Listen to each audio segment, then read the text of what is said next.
News 18 India ने उन वादों की पड़ताल की है जो पिछले चुनाव में किए गए। पिछले चुनाव में किए गए वादों का क्या हुआ, कितने वादे पूरे हुए और कितने अधूरे रहे, इसकी पड़ताल की है न्यूज 18 इंडिया ने। पड़ताल की पहली सीरीज में हिमाचल प्रदेश में ये पड़ताल की गई है और अब आपको दिखाते हैं कि हिमाचल में चुनावी वादों की ग्राउंड रिपोर्ट क्या है, कितने वादे पूरे किए गए और कितने अभी भी अधूरे बाकी हैं। इसकी पूरी पड़ताल ग्राउंड जीरो से अब हम आपको एक्सक्लूसिवली दिखाने जा रहे हैं।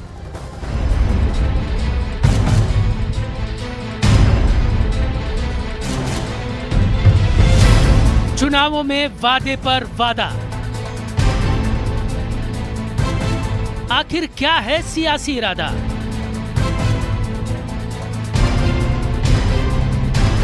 वोटरों को लुभाने के लिए मुफ्त वादों की कवायद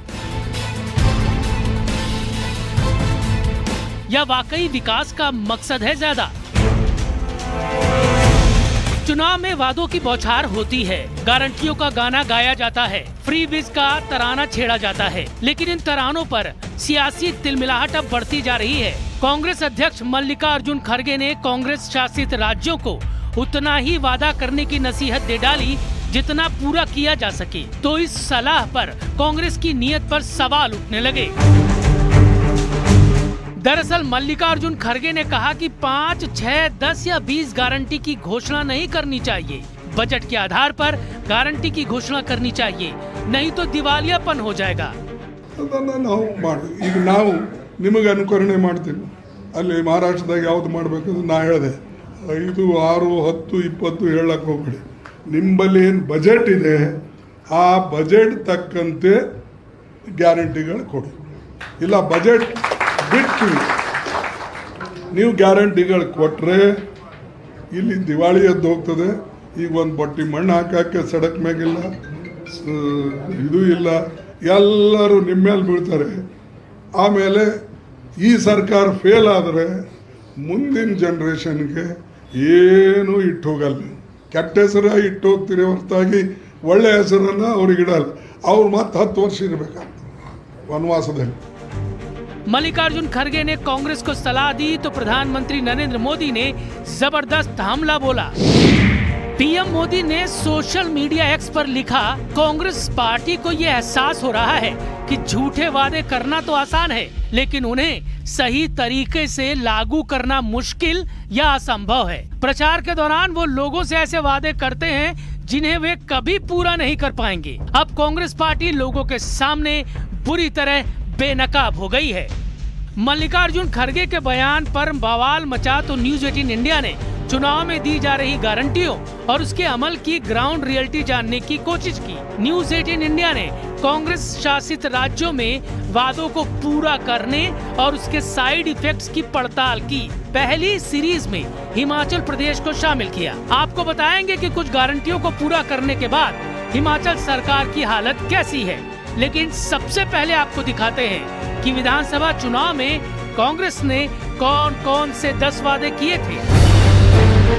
पेंशन स्कीम को लागू करने का वादा, महिलाओं को 1500 रुपए प्रतिमाह देने का वादा, 300 यूनिट मुफ्त बिजली देने का वादा, 5 लाख नौकरियां देने का वादा, बागवानी के किसान अपने फसल की कीमत खुद तय कर सकेंगे, 680 करोड़ के स्टार्टअप फंड का वादा, मोबाइल हेल्थ क्लिनिक के जरिए फ्री हेल्थ केयर देने का वादा, हर विधानसभा क्षेत्र में 4 इंग्लिश मीडियम स्कूल खोलने का वादा, पशुपालकों से 10 किलो दूध हर दिन खरीदने का वादा, गाय का गोबर 2 रुपए किलो के हिसाब से खरीदने का वादा।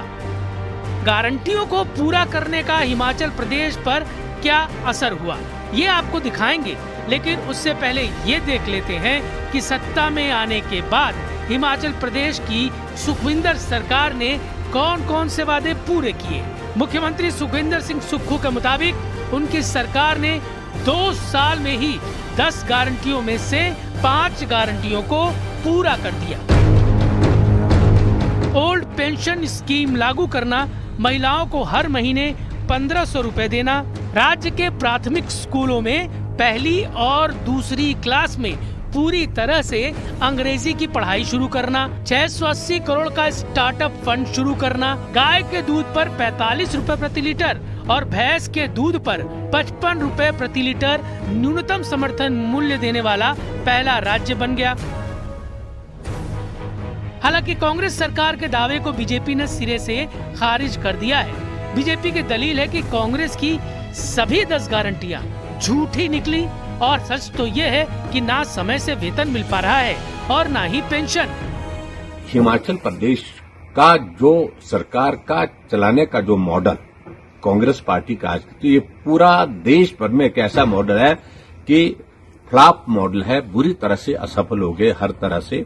और इसलिए प्रधानमंत्री नरेंद्र मोदी जी ने सही कहा कि गारंटियों का जो मॉडल प्रस्तुत करने की कांग्रेस पार्टी ने कोशिश की, उसमें पूरी तरह से फेल हो गए और कर्मचारी पेंशनर उनको सैलरी नहीं मिल पा रही है, विकास के कार्य सारे रुके पड़े।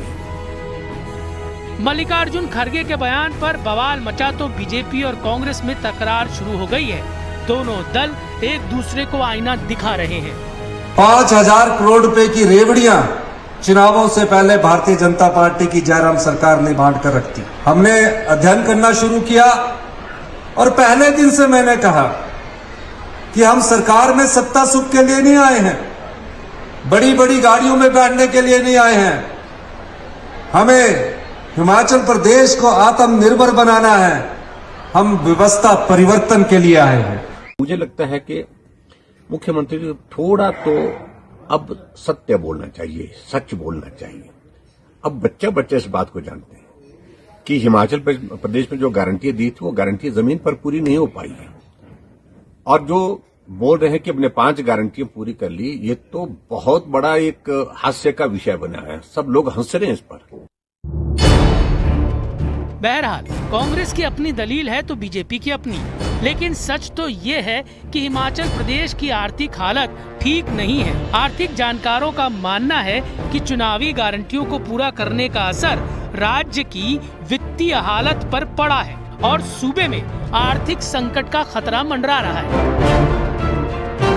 देश के 9 पहाड़ी राज्यों में सबसे ज्यादा कर्ज का बोझ इस वक्त हिमाचल प्रदेश पर है, जो कि अभी 87,778 करोड़ है, जो अगले साल मार्च 2025 तक 96,568 करोड़ होने का अनुमान है। हिमाचल प्रदेश का मौजूदा बजट 58,444 करोड़ रुपए का है, जिसमें वेतन, पेंशन, पुराना कर्ज चुकाने में 42,070 करोड़ रुपया चला जा रहा है और माना जा रहा है कि ओल्ड पेंशन स्कीम का बजट 20,000 करोड़ रुपया है। हिमाचल की कांग्रेस सरकार के बजट को बांट कर देखें तो सरकार अगर कुल 100 रुपया खर्च करती है तो इसमें 29.50 रुपए सैलरी, 17.04 रुपए पेंशन, 10.70 रुपए ब्याज भुगतान और 9.38 रुपए लोन पेमेंट में होता है। यानी 100 में 66 रुपया तो हिमाचल प्रदेश की सरकार का इन्हीं मद में खर्च होता है और बचे 34 रुपए में से विकास के कार्य, अनुदान और मुफ्त के बाद और दूसरे खर्चे को भी पूरा करना है। राज्य की आर्थिक हालत खराब है, इसलिए मुख्यमंत्री को घोषणा करनी पड़ती है कि 2 महीने तक मुख्यमंत्री, मंत्री, मुख्य संसदीय सचिव और बोर्ड निगम के अध्यक्ष अपना वेतन नहीं लेंगे। और इससे आर्थिक व्यवस्था पे बहुत ज़्यादा बोझ पड़ता है, चाहे वो हिमाचल के बोझ पे पड़ रहा है, चाहे कर्नाटका या किसी और स्टेट में जहाँ पे भी बीज की बात हुई है, वहाँ पे उनको एक तरह का भीख की आदत पड़ जाती है। हमने अभियान चलाते हैं कि भिखारी बिल्कुल ख़त्म करने चाहिए, पर आज जो है हमारी जो समाज है उनको भी भीख लेने की आदत पड़ गई है। शायद यही वजह है कि मल्लिकार्जुन खड़गे को सलाह देनी पड़ी, लेकिन उन्हें शायद इस बात का अंदाजा रहा है कि उनकी ये सलाह सियासी तौर पर पार्टी के लिए मुश्किल खड़ी कर देगी। Neeraj Kumar, news 18 India, Delhi.